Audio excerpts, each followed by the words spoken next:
8 minutos, momento de darle la bienvenida a Guido Capra, que ya está ingresando al estudio. Hola Guido, buen día, gusto saludarte, un gran abrazo, gracias por haber aceptado una vez más nuestra invitación.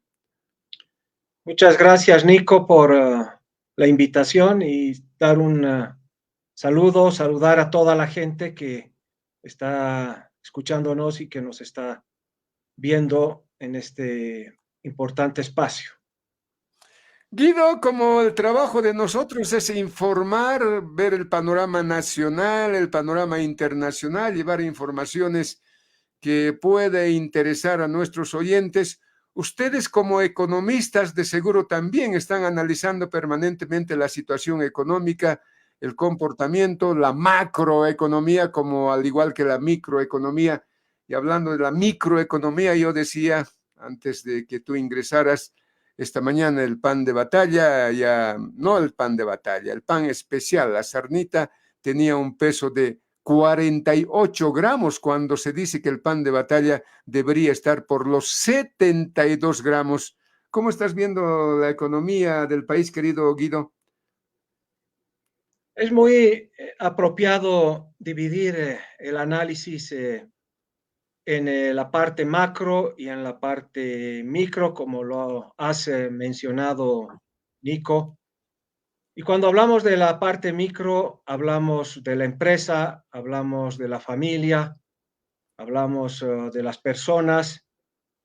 Y lo que estamos evidenciando es la crónica, el desenlace, el epílogo de una historia lamentable de saqueo, de despilfarro, de mala administración, de la confiscación de los recursos de los que trabajan por aquellos que se aprovechan y esclavizan a las personas, a las familias y a las empresas que trabajan. Hoy por hoy hemos llegado al extremo en el que el individuo, la persona, tiene que soportar las consecuencias de un Estado gastador, de un Estado que no se ha preocupado por generar riqueza, sino por saquear la riqueza. Y al final, el que tiene que pagar la factura y las cuentas son las personas, las familias, los hombres y las mujeres, que ahora tienen que adquirir un pan que es menos de la mitad del peso oficial, que tiene que comprar medicamentos al triple del precio que se tenía hace algunos años atrás, que no puede mandar recursos a los hijos que estudian afuera porque la libertad para poder hacer transacciones ha sido cortada. Y lo peor de todo es que recién estamos empezando a vivir algunas de las consecuencias de este saqueo. Estamos conversando con Guido Capra, él es economista, analista, acompañándonos en la mañana de este día, viernes 23 de agosto del 2024.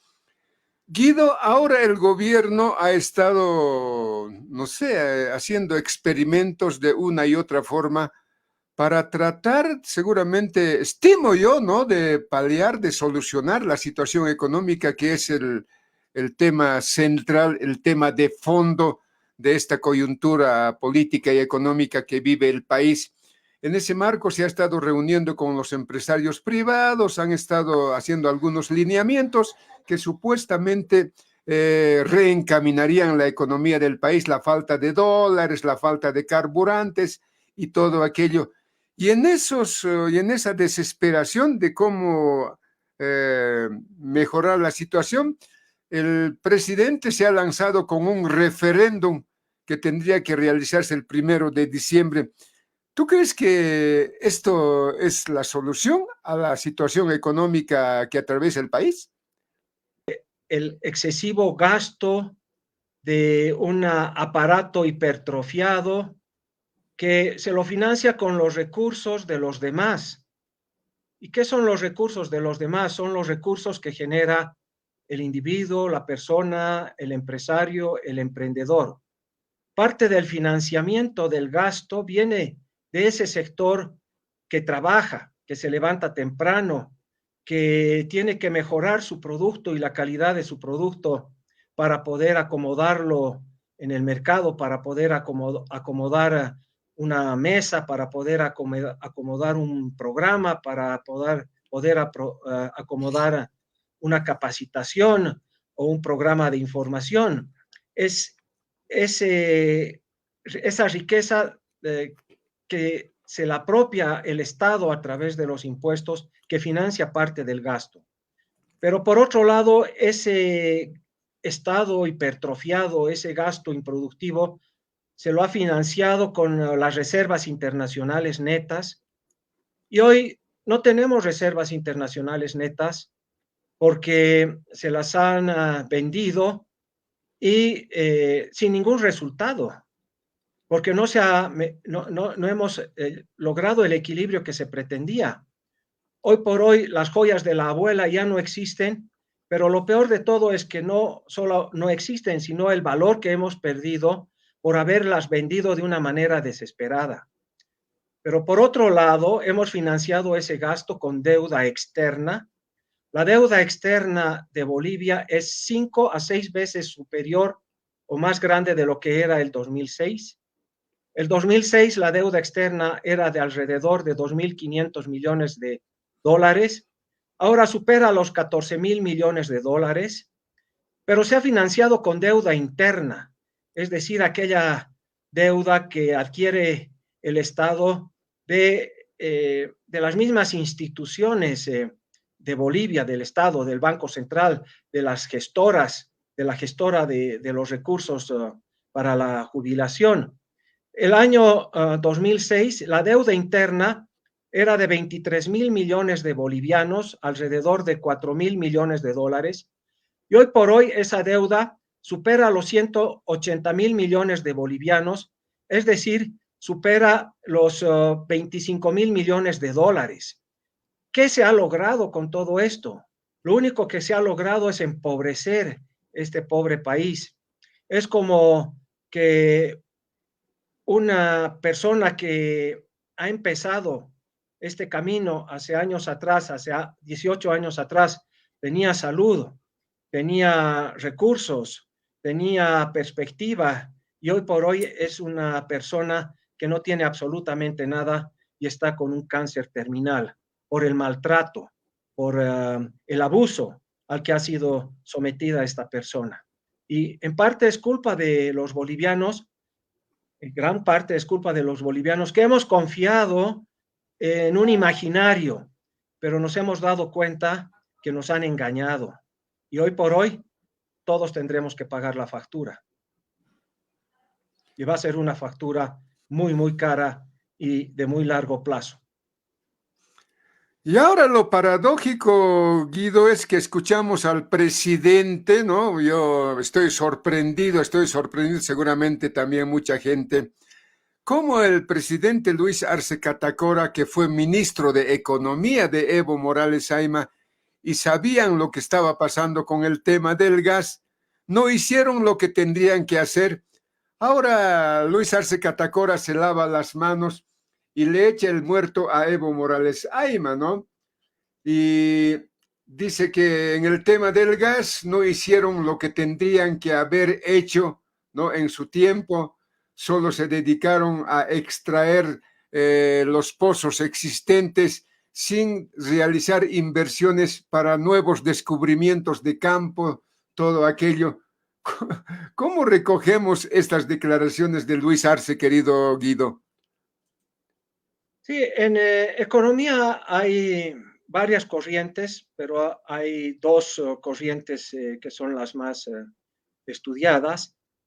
Y la corriente de los economistas austriacos, es decir, la corriente de economistas como Hayek, como Mises, como Menger, como Kirchner y sobre todo como el gran profesor Milei y Jesús Huerta de Soto, señalan que existen dos formas de generar recursos y de generar riqueza.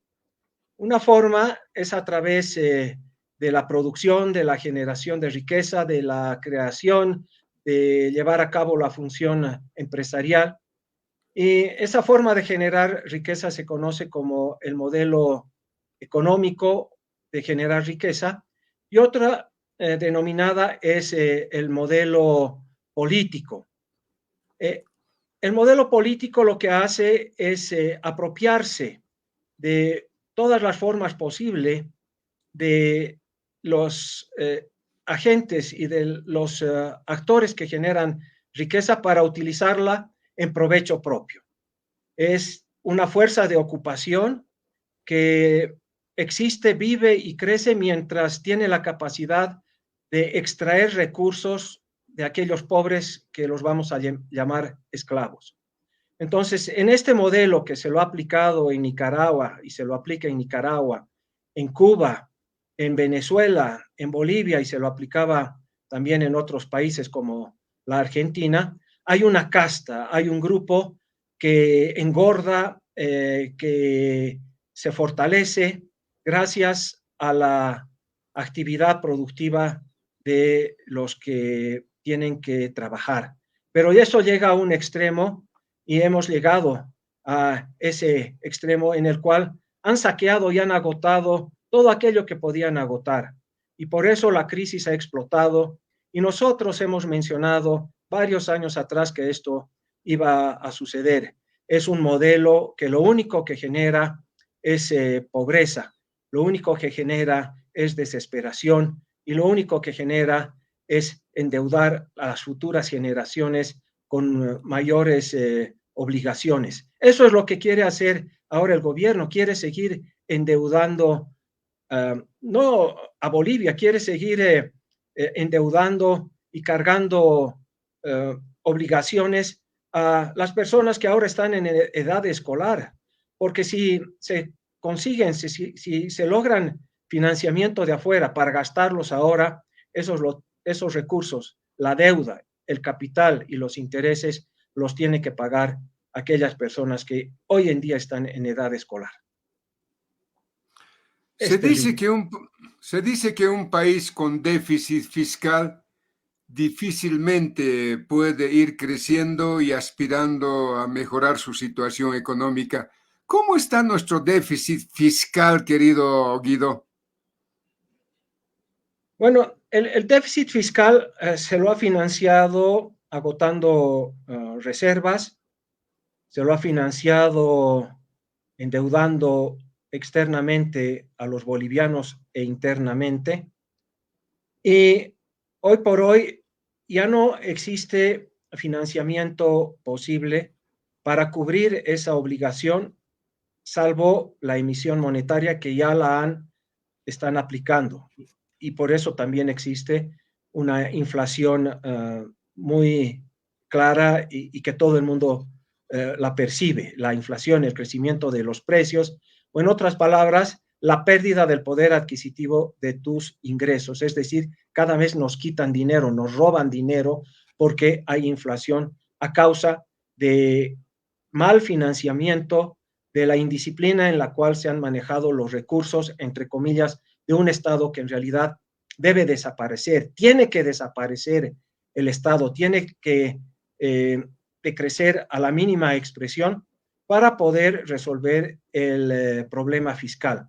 ¿Cómo es posible resolver la crisis fiscal y la crisis de balanza de pagos y la escasez de divisas si no existe la más mínima intención de que este aparato hipertrofiado que se llama Estado, que genera amenazas futuras y genera tristeza, angustia y desesperación en la población, ¿cómo puede solucionarse si no tienen la más mínima intención de reducir el gasto que es financiado por otros? Tienen que quitar recursos a otros para financiar ese gasto. Lo único que interesa al poder político aquí en Bolivia y en cualquier otro lugar en el cual está vigente este modelo es mantener el poder de la extorsión. ¿Y qué es el Estado? El Estado es la legitimidad, mala vida, que te dan las elecciones y el voto ciudadano para reprimir. Ese es el poder y no podemos como ciudadanos admitir que exista un grupo de personas que se apropian del poder para esclavizarte. Eso ya no puede seguir vigente en nuestra forma de vivir. Por eso es necesario la intervención de los ciudadanos, la intervención de las instituciones para reclamar el derecho de ser libres y el derecho de poder crecer y producir de manera libre, con nuestro trabajo, obviamente. Guido, de seguro no estamos todavía en la época de la UDP, donde la situación fue, pero tremendamente difícil para el país. Y con la llegada de Víctor Paz Estenssoro se tuvo que aprobar el 21060. No sé, yo estimo que todavía no estamos, pero estimo yo que no hay que esperar llegar a aquello para buscar un nuevo modelo, porque el modelo actual al cual está abrazado el gobierno ya no funciona. ¿Tú crees que estamos necesitando un 21060 o estoy exagerando? Necesitamos un Víctor Paz Estenssoro, una persona con la fuerza, la credibilidad y la filosofía correcta de cuál es el rol que debe cumplir el Estado y cuál es el rol que debe cumplir la ciudadanía. El rol del Estado, y este es el gran aporte de Víctor Paz Estenssoro, es generar institucionalidad, es generar certidumbre, no es quitar recursos a otros para financiar el crecimiento de un grupo que extorsiona y ejerce el poder de manera abusiva. El Estado lo único que tiene que garantizar es la propiedad privada, es el cumplimiento de los contratos y es la vigencia de los derechos naturales, es decir, el derecho a la vida, el derecho a que nadie te maltrate o te abuse físicamente y psicológicamente, y dar las condiciones para que la gente pueda hacer lo que mejor sabe hacer, para que a través del mercado, que es el comercio, pueda intercambiar lo que produce por lo que necesita. Pero en este modelo, el Estado lo que hace es exactamente lo contrario. En este modelo perverso, lo que hace es no respetar tus derechos naturales, no respeta tu vida, no respeta tu cuerpo, no respeta tu libertad y no respeta tu propiedad. Es decir, en este modelo, en este sistema, es imposible progresar. Y lo que más pena me da a mí es que quieren seguir implementando a la fuerza este modelo para que los pobres niños que ahora están en la escuela paguen las consecuencias de este gran saqueo, de este gran abuso. Y hay que decirlo claramente, la culpa de que estemos ahora en la situación actual la tenemos los propios bolivianos, que hemos dado luz verde para que saqueen nuestros recursos y la piden nuestras reservas, no solo naturales, sino también las reservas en oro, y nos endeuden, porque la deuda hay que pagarla y para poder generar recursos y divisas es necesario producir, pero eso toma tiempo. O sea, yo creo que sí se vienen meses mucho más difíciles y complicados para la mayoría de la población en Bolivia. Y esto va a ser Y así uno, porque no quieren cambiar, no quieren cambiar. ah, y uno se pregunta, Guido, y dice, ¿será este gobierno todavía en este año que le queda, podrá revertir la situación económica o ya es complicado y se esperará la llegada del próximo gobierno? No sé, ¿qué dices tú, querido Guido? Lo que pasa, y eso está claro, es que no tienen las ganas, el patriotismo, diría yo, y la sinceridad para decir, bueno, esto ya es un un costo hundido, no podemos retroceder el tiempo, no podemos decir a Evo Morales, el saqueador número uno de Bolivia, que invierta recursos para no quedarnos sin reservas. No podemos decir al otro gran saqueador, Linera, que respete la institucionalidad para que los actores puedan hacer negocios. No podemos volver atrás. El daño ya está hecho. Las facturas y la deuda la tenemos que pagar. Lo que veo yo en las noticias y las redes sociales es que no están planteando soluciones. Es una ridiculez lo que están planteando. No están planteando solucionar el problema, y el problema principal que tiene Bolivia es el gasto del Estado.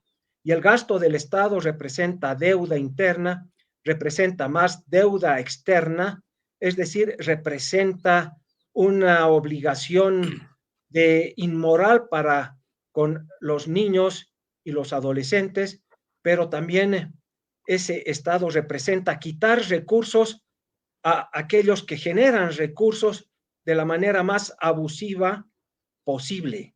Es decir, es como que un ladrón en la calle te saque tu billetera y te golpee. El problema es que este ladrón es secuencial, es permanente, y cada mes quita tus recursos para financiar un gasto hipertrofiado que nos está haciendo muchísimo daño. Luis Arce Catacora, estimo yo que es un economista estudiado fuera del país y raro como economista y como conductor de los destinos del país no sepa que el gasto es una de las principales causas que nos está llevando a este desastre. ¿Por qué insistir y por qué cerrar los ojos a esta realidad? ¿Qué se busca, querido Guido? ¿Cuál es el...? No sé, porque una persona sensata e inteligente dirá, si el gasto me está generando problemas, me genera este déficit y todo este descalabro, ¿por qué no hago una nueva ingeniería y freno el gasto y dejo de gastar? ¿Por qué el gobierno insiste en aquello, querido Guido? Lo que sucede, Nico, es que es un modelo, el modelo funciona así. Bien lo decía Murray Rothbard en el libro Lo que es el Estado. Decía que el Estado es una organización, él decía esto, es una organización criminal.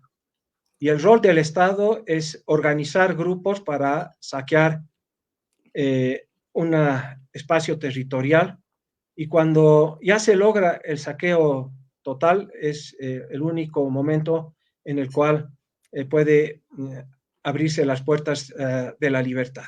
Entonces, no es cuestión de una persona, es cuestión de un modelo, y este modelo, estabas hablando de lo que pasa en Venezuela, y Venezuela es el extremo al cual se llega con la aplicación de este modelo, en el cual la organización criminal es el Estado, que ni siquiera reconoce, en el caso de Venezuela, las elecciones que han sucedido el 28 de julio. Todos saben, hasta los niños saben que ha habido fraude.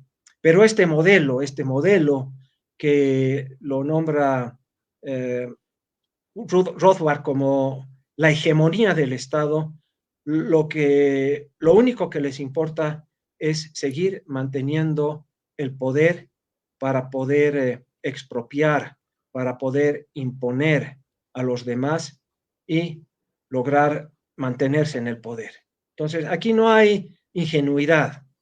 No es que no sabe, claro que saben lo que están haciendo y van a llevarnos al extremo más desesperado que vayamos a conocer en los últimos 30 años de democracia.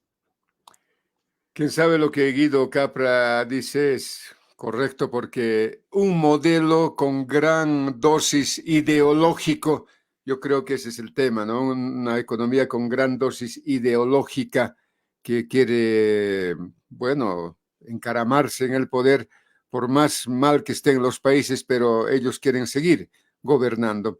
Guido, ¿qué va a pasar con el dólar? Nos han venido señalando que el dólar ha ido bajando, pero se ha estancado, parece, en 11 bolivianos la divisa norteamericana. ¿Qué pasa? Bueno, lo que pasa es que si hay algo de destacar es la habilidad con la cual manejan los medios de comunicación. En este momento, por más que tengas la cantidad de bolivianos que tú tengas y quieras adquirir dólares a 11, no vas a poder conseguir los dólares que quieras a 11. Es decir, existe una escasez evidente de la divisa norteamericana. ¿Qué es lo que va a pasar? Si no se empiezan a tomar medidas sensatas, el boliviano va a seguir depreciándose y va a pasar de 11 a 13, de 13 a 15. Y esta es una espiral sin fin, a menos que se tomen medidas sensatas que tengan que ver con el hecho de dar el rol que les corresponde a los mercados. Son los mercados que deben operar, que deben funcionar, que deben asignar el precio que corresponda. Así como cuando ha habido problemas de escasez de la carne de pollo, aumentaba la carne de pollo y luego se dejaba al mercado que corrija ese precio, lo mismo tiene que suceder con el precio de las divisas. Se tiene de una manera, de una vez por todas, dejar que los ciudadanos y los bancos en este caso puedan operar en la divisa que les dé la gana. Se tiene que anular ese impuesto a las transacciones financieras. Se tiene que dejar de limitar el accionar de los bancos en términos de cupos y en términos de cuotas y en términos de comisiones, y va a ser la competencia entre los agentes económicos lo que va a lograr que se equilibre el mercado de las divisas y cualquier boliviano, cualquier ciudadano pueda a un precio determinado adquirir la cantidad de divisas que requiera para seguir haciendo negocios. Este modelo tiene que entender que los mercados hablan, el precio habla, detrás del precio están miles de millones de agentes económicos que están interactuando y están diciendo algo. Y ese algo tiene como lenguaje, como idioma, para que todos nos podamos entender el precio. Pero los interventores creen de una manera muy soberbia que pueden interferir y definir el precio y las cantidades que a ellos les dé la gana, pero no se dan de cuenta, no tienen en cuenta que detrás del precio hay acciones, actividades de personas, de empresas aquí en Bolivia y en otras partes del mundo que están diciendo algo. Guido Cap, acompañándonos en la mañana de este día, viernes 23 de agosto del 2024. Guido, como siempre, un gran abrazo. Gracias por habernos dedicado estos minutitos y hasta la próxima. Gracias, Guido. Muchas gracias, Nico, por el espacio y felicidades por tu programa. Gracias, Guido.